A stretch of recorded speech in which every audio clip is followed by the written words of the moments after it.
Exactamente, Mirna, lo que está conversando nuestro panel y nuestros invitados tiene una expresión concreta en la realidad que cada día viven los chilenos. Nos referimos a los narcofunerales. Hace pocos días se conocieron imágenes realmente impactantes de un narcofuneral. Ahora, lo increíble de este caso es que se trataba de un velatorio de un niño de tan solo 15 años, donde en el féretro se consumía droga y se exhibían armas y balas. El siguiente reportaje de Pablo Álamos y Juan Bustamante.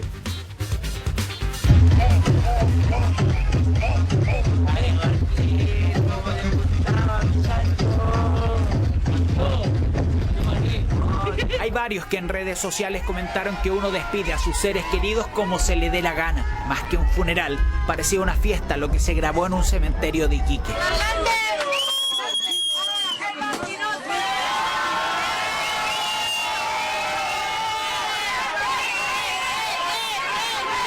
Cada uno en lo suyo, ok, ningún problema, pero a través de los videos iremos retrocediendo en el tiempo hasta encontrar lo que impactó y dolió.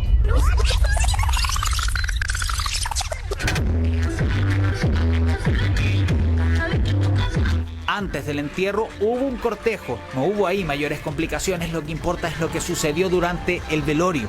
Este era el ambiente que se veía fuera de una sede social. ¡De un pacto, señor! ¡Disculpe que me atreva! ¡Bájele la mesa en línea, mi guatón, que le gusta el tufi! ¡Bombita a toda la voz! Solo por si no lo notó, lo que vio son niños consumiendo drogas. Una mezcla de cocaína, que también hay otros. Eso sobre un cajón abierto, con un menor muerto en su interior y al que alrededor también lo acompañaron con armas y balas.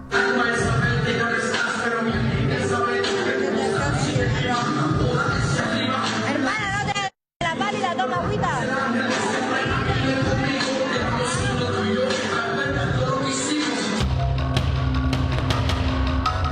Los videos fueron grabados en la primera sede de la población Nueva Vida, comuna de Alto Hospicio, región de Tarapacá. Nosotros desde el municipio hacemos lo posible, pero esto escapa a nuestra capacidad, no escapa a lo que nosotros realmente podemos hacer con los pocos recursos que tenemos. La situación de la región de Tarapacá va de mal en peor. No solamente ya están operando bandas criminales internacionales, sino que también se comienza a imitar una serie de delitos que antes presenciábamos en el centro del país. ¿Cómo no iban a reaccionar las autoridades ante este tipo de registros? Y eso que aún no identificamos a quién despidieron de esa forma. 15 años, sin antecedentes penales, sí con historial en los juzgados de familia. Matías Guatón Panda, conocido en el mundo de la música urbana, el 24 de agosto dejó este mensaje. Vos calláis, pues maldito, sí, marido mío, o sea que me voy a más que era con chulo. Te amo mucho, mi hermanito, cuídate ya. Cuando ande por allá o sea, ahí, pues me tiro para allá. 12 días después de esa conversación, a más de 1.700 kilómetros de su casa, en Viña del Mar, lo mataron. No suele ocurrir que en este tipo de investigaciones es lo que vemos desgraciadamente con mucha frecuencia en el último tiempo, y es que personas que en definitiva tienen algún vínculo con actividad de bandas criminales o directamente de tráfico de estupefacientes suelen no estar dispuestas a prestar declaración. Distintos medios informaron sobre el narcovelorio, intentaron darle contexto. Se dijo que Matías fue asesinado en el sector de Glorias Navales a mediados de agosto. Eso no fue así.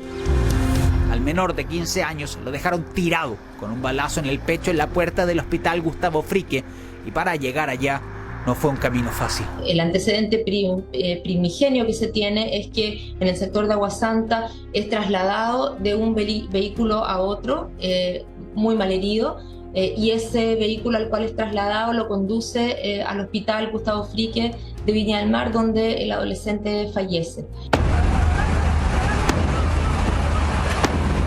Eran las 7 de la tarde, todo ocurrió en una de las esquinas más icónicas de la ciudad Jardín. Obvio que alguien grabó, redundante es decir que alguien también lo vio.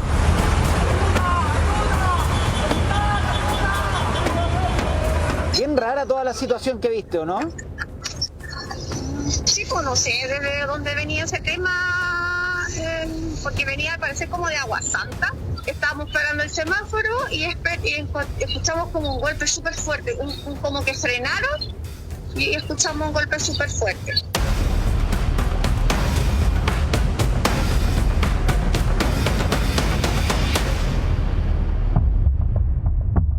Cuando nos giramos, vimos que, me da la impresión que le había pegado como motorista el vehículo, era un Kia. Entonces se ve que se baja el conductor y empieza a gritar, que les dice así como que no, yo por favor, que no le haga nada, pero que lleva a una persona herida atrás. Entonces, que dice que el amigo que le habían baleado y que empezó a gritar. Y ahí como que baja la guardia el joven y se empieza a acercar y el joven abre la puerta del auto. ¿Ya? Cuando nosotros miramos hacia el auto, se ve desde mi auto que había como una persona boca abajo. Así como porque se ve que estás como tirado en el asiento trasero.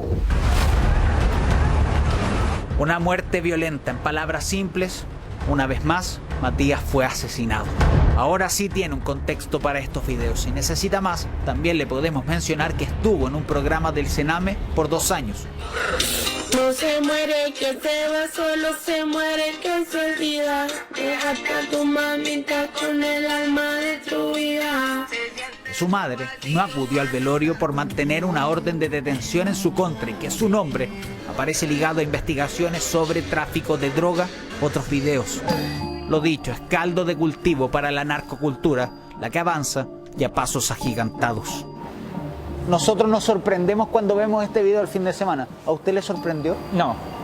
Es triste, ¿no? Es triste porque ya no te sorprende, porque esto es parte del cotidiano. Es poder darte cuenta de que hay una autovaloración de la vida tan baja en los chicos que están metidos en esto, donde saben de que no tienen una proyección, que eso lo transmiten en sus actividades delictivas y por eso no tienen el mínimo respeto por la vida de la víctima y pueden ejercer una violencia brutal, sin empatía.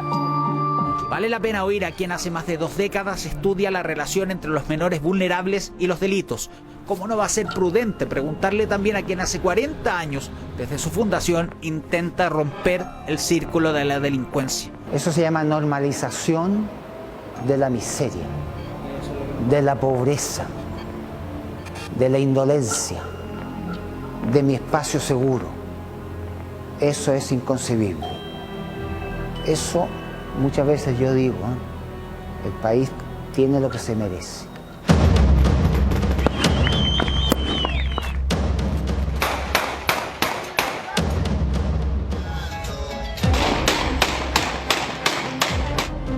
Y así, a los videos de siempre, tributos a narcos, a delincuentes, fenómeno importado desde otros países, pero que en Chile, según expertos, ya ha hecho raíces.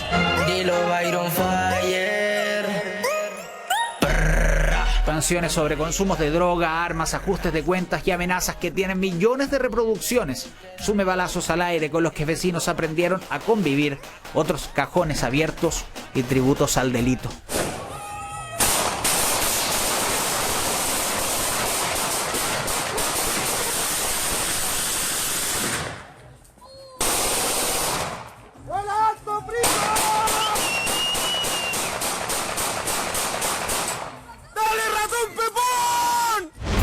El nombre real del Pepón era Marcos Soto Holguín. Ratón Pepón, Albertito, Masita, Chavalillo, tantos más. Matías no fue el primero en ser despedido así, tampoco el último. El diagnóstico, según entendidos, no es el mejor.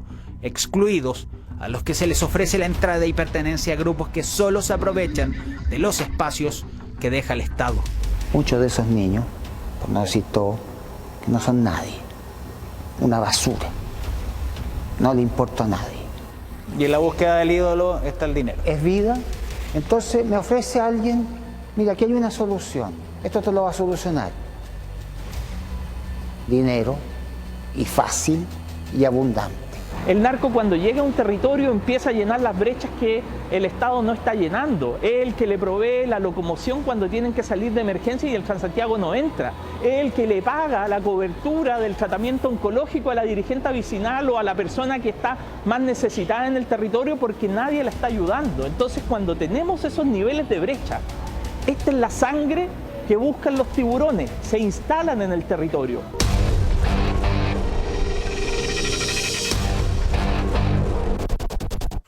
Se abrieron investigaciones de oficio, siguen buscando a quién o quiénes asesinaron a Matías. Su despedida es un llamado de atención. Primer error, normalizar. Segundo, dejar de sorprendernos, por favor, que esa capacidad nunca se pierda. A ver, Emilio, nos trajiste una historia, pero la verdad es que sorprendente, mala. Yo quedé, pero poco paralizado con esto que nos mostraste. O sea, ¿qué pasó aquí? Es realmente tan impactante. Yo creo que nadie ha perdido la capacidad de asombro a tal punto de que estas imágenes que se viralizaron hace pocos días fueron publicadas en otros países latinoamericanos donde sí hay problemas bien grandes con el narcotráfico. Ahora, lo terrible es que esto ya se está volviendo cotidiano y está llegando a las capas más vulnerables de nuestra sociedad, que son los niños. Y en ese sentido quisiera hacer una pregunta abierta. ¿Cómo frenamos esto de una vez por todas? Bueno, mira, primero yo quiero volver a lo anterior, a la amenaza al Estado de Derecho. Yo diría, mira, en el mundo entero el Estado de Derecho y la democracia están amenazadas. Y yo creo que esa es la conciencia más importante que tenemos que tomar. Esto no es en Chile, es en el mundo. Y está amenazada porque tiene enemigos: el narcotráfico, la desigualdad en el mundo, la era digital. La prensa está siendo reemplazada por un mundo de falsedad en las redes sociales, que para capturar la atención lo único que sirve es la violencia, la mentira, el estatus. Estos jóvenes, su choreza tiene que ver con la era digital, porque es una economía de la comparación, de la reputación, ¿no? O sea, están en las redes y son evaluados por nosotros. Bueno, porque pero por eso. Cuando entonces, usted lo ve esto, cuando usted ve estas imágenes, que pareciera ser, ¿no es cierto?, para algunos, porque, a ver, yo no he perdido el asombro, pero quizás alguien ya dice, esto es pan de cada día, en su sector donde vive, en su barrio, Mirna, deja de ser algo lamentablemente excepcional y se vuelve cotidiano. Pero si no lo ponemos en un contexto, yo pienso que nosotros cumplimos un ciclo como instituciones, no solo en el narcotráfico, en salud. Estamos con una institución que sirvió para el siglo XX, pero no sirve para el siglo XXI. Estamos educando para el pasado, no para el futuro. Y tenemos un sistema institucional para enfrentar los nuevos problemas de seguridad que está hecho para un tiempo donde no había narcotráfico, donde la sociedad chilena era tranquila. Hoy día tenemos otra complejidad, y a mí la preocupación más grande es que creo que las instituciones no están gobernando el futuro. Viene una crisis gigantesca a la democracia, lo vivimos con el proceso constituyente, ¿no? O sea, si no nos damos cuenta, ahora, ¿cómo enfrentar esto? Bueno, hay que enfrentar la multicrisis. Tenemos que tener inteligencia, tenemos que tener un poder judicial mucho más potente, tenemos que tener policías para el siglo XXI, si nuestras policías son para un mundo donde no existía esto. Esta es una pandemia que está empezando, cuidado. Esta pandemia no es su punto de llegada. El narcotráfico en Chile está empezando, y si no nos preparamos, entonces yo lo que digo, estamos enfrentando problemas gravísimos, incendios con una pistola de agua. Claro, Cristian, la policía... Y aquí requiere una reflexión mayor en general de todas las instituciones. Ninguna de las instituciones, ni el Poder Judicial, ni la policía, ni la democracia tiene la capacidad de abordar los problemas que estamos el panorama panorama terrible. Y agreguemos el cambio climático, no, si queremos. No, el perfecto. Pero espéreme, vamos por parte. Cristian, Pedro, ¿significa esto que las policías están obsoletas desde el punto de vista de lo que dice Guido, ¿no?, de cómo van a combatir este delito, este crimen organizado o el narcotráfico? No me lo contesten ahora, vamos a un corte y ya regresamos con eso y más. Un reportaje pero porque es bueno, porque nos mostró una realidad complejísima. No solamente por el tema de los narcos funerales que parecen que se repiten y se repiten, sino porque a esta gente le da todo lo mismo y están entrando cada vez más nuestros niños y jóvenes a este mundo y nos están ganando la pelea en ese sentido al Estado. Pero además tenemos más información, ¿no? Sí, eso es lo terrible, fíjate, Francesco, que están atacando a un sector, el más vulnerable de nuestra sociedad, que son los niños. Hace pocos días conversaba con una alcaldesa del sector sur de la capital, que me decía que antes había soldados que de alguna forma ayudaban, colaboraban y eran soldados niños, que colaboraban con el narcotráfico. Pero ahora, lamentablemente, muchos de esos soldados, me decía esta alcaldesa, se convierten en perros. Así de simple, en perros, como lo llaman en el narcotráfico. ¿Qué significa perro? Se convierten en adictos y no les sirven como soldados y los eliminan. Así. Pero espérate, los eliminan a partir de convertirlos en adictos. Físicamente. ¿Cómo? ¿Los matan? Algunos los hieren, los dejas inválidos y luego ya no les sirve a nadie y se mueren en la calle. Así de simple, así de crudo. Veamos al respecto lo que aconteció con un niño justamente baleado hace poco tiempo en la zona sur de la capital, en la comuna del Bosque.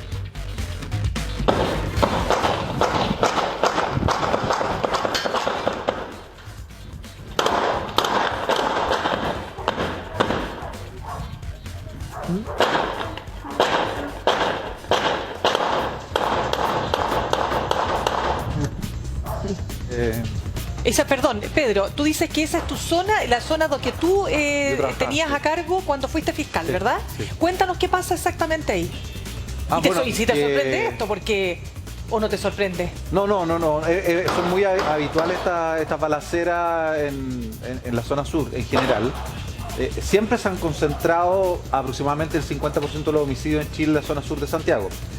Y las muertes accidentales de personas, de niños, por las balaceras también son muy habituales.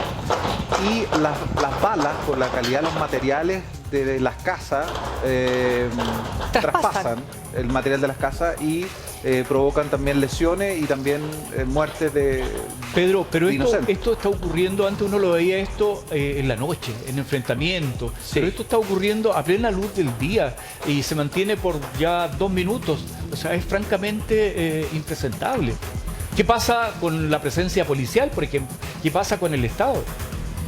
Bueno, yo creo que yo soy un partidario de las políticas públicas integrales, o sea, creo que hay que aplicar modificación de leyes, no solamente quedarse en eso, aplicar inteligencia, lo que explicaba Guido, aplicar tecnología, aplicar marketing. Piensen en lo que, por ejemplo, están haciendo los alemanes. Los alemanes están investigando en los alcantarillados. Los alemanes ponen sensores para identificar los laboratorios donde se está fabricando droga, ponen sensores para detectar en el agua cuando los narcos botan las sustancias químicas de la fabricación de la droga. Pedro. Entonces pueden saber de dónde, Pedro, pero aquí, perdóname, dónde están botando la se ve droga. a plena luz del día las transacciones, no se necesita ese tipo de radar o tecnología. Es algo mucho más evidente. Todos los vecinos saben dónde se vende droga y tienen los nombres. Señor Monkeberg, ¿qué siente usted de corazón, de guata casi? Le podría preguntar. Que yo quedé también sorprendido con lo que dice Pedro, y lo digo en el buen sentido de la palabra, porque y lo plantea porque a él le ha tocado trabajar en esta materia, que esto es habitual en la zona sur de Santiago, y bien increíble, bien increíble que nos estemos acostumbrando a esa habitualidad, y quizá este programa termina y mañana cada uno sigue en lo suyo, y ahí está la habitualidad.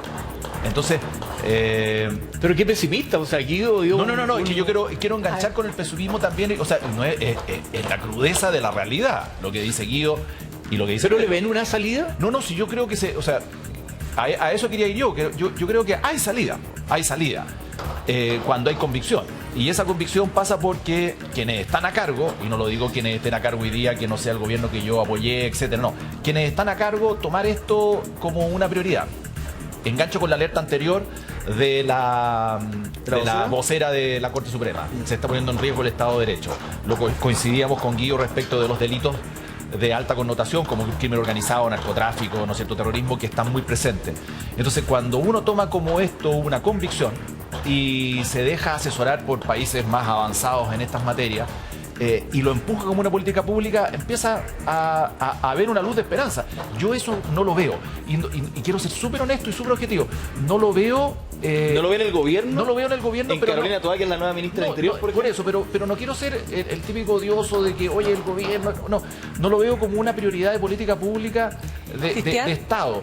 Hoy día le cae a Carolina Toá, al subsecretario Monsalve, que es su prioridad. Claro, pero yo creo que ahí es donde tienen que hincar el diente. Ellos tienen que hacerse cargo de esto como una prioridad. Pero le pregunto algo, ¿cuánto tiempo llevamos viendo y escuchando primero que nada los petardos? Después eran los fuegos artificiales. Y todos sabemos que cuando eso ocurre es porque llegó la mercadería, o la merca, como le dicen. Todo prohibido, Sumana. Todo prohibido. Yo le digo una cosa, yo vivo en una zona de Santiago, yo tengo los fuegos aquí los tengo. Entonces yo le digo, yo me pregunto, ¿cuánto ha pasado de eso? No, yo diría que se intensificó, para serle bien concreta en lo que a mí respecta, los últimos 3 años. Pero así ya es una cosa de pan de cada día. Entonces uno se pregunta, ¿por qué? ¿Por qué tenemos que vivir con esta incertidumbre, o sea, con esta inseguridad total? O sea, ¿qué pasa con la mamá, el papá, los niños? Yo voy caminando, fui a comprar el pan. O sea, ya no te atreves ni siquiera a mandar a tus hijos a comprar el pan. Es muy brutal. Al salir de tu casa puedes acceder a todo. Y aquí sí que no podemos dejar de sorprendernos, porque si nos dejamos de sorprender, el terreno sigue siendo ganado, Cristian, por el narcotráfico, ¿no? Tal cual. Y por eso, frente a ese diagnóstico que es crudísimo y que además todos coincidimos que en estos últimos años esto aumentó, no sé si porque no soy experto en este tema, pero no sé en cuanto a significación de cantidad de delitos, pero sí en cuanto a presencia. Me da lo mismo. Exacto. Da lo mismo, total. No, si parece que no tenemos más delitos, pero sí impunidad. Claro, entonces me da lo mismo, estos funerales que Emilio nos trae, me da lo mismo, total, no pasa nada. No pasa nada. Esa es la habitualidad que yo creo que en algún minuto hay que cortar. Y por eso engancho con lo que decía la vocera de la Corte Suprema, que se pone en riesgo el Estado de Derecho. ¿Quién lo corta? ¿Quién lo corta? A mi juicio, ¿quién está a cargo? Cristian, pero ojalá fuera un funeral. Si aquí lo que estamos hablando de la narcocultura, ya penetrada completamente. Y yo quiero... Por eso, pero ¿quién lo corta? ¿Quién lo corta? Yo creo que el gobierno...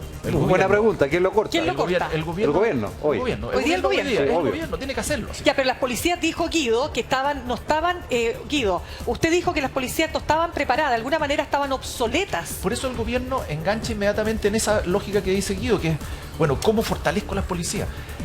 Y no quiero caer en la odiosidad del gobierno A, B o C, porque uno es la tentación. No, esto es un tema que excede a la derecha y a la izquierda o a quien gobierne. Yo pienso habitamos todo este mismo país. Yo pienso que esto no es un problema de un gobierno, es de la sociedad chilena, en total. O sea, un gobierno... ¿Cómo de la sociedad chilena? Porque ningún gobierno por sí solo lo puede hacer, porque como dice Cristian, el problema no es de la izquierda o de la derecha, este problema es una pandemia que viene en el mundo entero. ¿Pero usted dice que viene o que ya está? Es que esta pandemia está empezando, cuidado, o sea...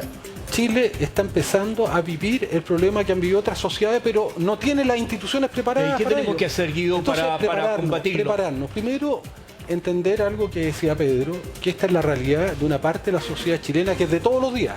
Lógico. No es la realidad mía donde yo vivo, ni siquiera a lo mejor donde vivimos nosotros. La élite vive en una burbuja que no vive esto es un cotidiano. No, pero tenemos la impresión de que está equivocado, que esto ya es transversal. Sí, pero es distinta al vivir en Cerro Navia, en Puente Alto, en esas comunas, en la zona sur de Santiago, donde esto es un cotidiano, donde tú tienes que la pobreza es un pasto seco.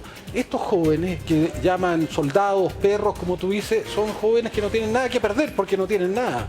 También hay un problema social. Luego tenemos un problema institucional de una sociedad que viene un tsunami y no se da cuenta que viene un tsunami. Te das cuenta y vive todavía, es como el Titanic. Estamos bailando, el Titanic ya chocó, se está hundiendo y seguimos bailando. No, Guido, no logramos dar la verdadera, no tenemos instituciones para abordar esto. Ya chocó. Pero déjeme contarle algo, esto es bien importante. Entonces, o generamos instituciones, tomamos conciencia y generamos policía, inteligencia, tecnología. Pero ¿quién tiene que hacer eso? Bueno, eso lo tiene que hacer, yo decía, ¿por qué no el gobierno? Porque esto requiere de la izquierda, de la derecha, requiere de todos. Sí. Si no hay si no hay una conciencia, somos rehenes del inmediatez, del presentismo, estamos pensando en lo que... a esto requiere de política estratégica. Pero ¿qué significa que el Titanic ya chocó? Y se lo quiero sumar con lo siguiente. Me escribe el general en retiro de Carabineros, Daniel Tapia, que es un amigo de la casa, digamos, que viene. Dice, dígale por favor de mi parte a Guido Girardi que todo cambio comienza con ellos, con los políticos. Ellos son los que hacen las leyes en otras partes, ellos colocan la música o algunas, como diciendo, también hay una responsabilidad. Por supuesto. Pero ¿qué significa que el Titanic choque? Chocó que ya en Chile la pandemia del narcotráfico ya llegó. Tenemos además, mézclale una inmigración gigantesca y no estamos preparados para ella. Yo no estoy contra la inmigración, pero una inmigración gigantesca como la que hemos tenido, 1 millón de personas que han llegado en un periodo corto y la sociedad chilena no es capaz de garantizarles salud, educación, ni a los propios, menos está preparada para recibir a los que vienen de afuera. Eso genera conflicto. Entonces, yo lo que digo, nuestra sociedad está viviendo fenómenos gigantescos y no está preparada para ello. ¿Y qué tenemos que hacer? Preparar nuestras instituciones, en todo sentido. Esa es la pregunta, bueno, ¿cómo? Eso es reflexionando. Y el problema que hoy día, cada ministro, Cristian fue ministro, y él sabe que cuando un ministro llega a un cargo no tiene tiempo para pensar. Está apagando incendios. Yo he visitado a todos los ministros, invitándolos al Congreso Futuro, y lo primero que le pregunto, ¿cuánto tiempo tienes para pensar? Nada, estamos en la inmediatez. Y esto requiere pensamiento estratégico, requiere unir a nuestra intelectualidad, a nuestra universidad, a nuestros expertos, nuestras policías, nuestros fiscales. Nuestros fiscales, ¿para qué? Para generar una nueva institucionalidad. Si lo que tenemos, insisto, son pistolas de agua para resolver los problemas de salud, los de educación, los de narcotráfico, tenemos que repensar nuestras instituciones.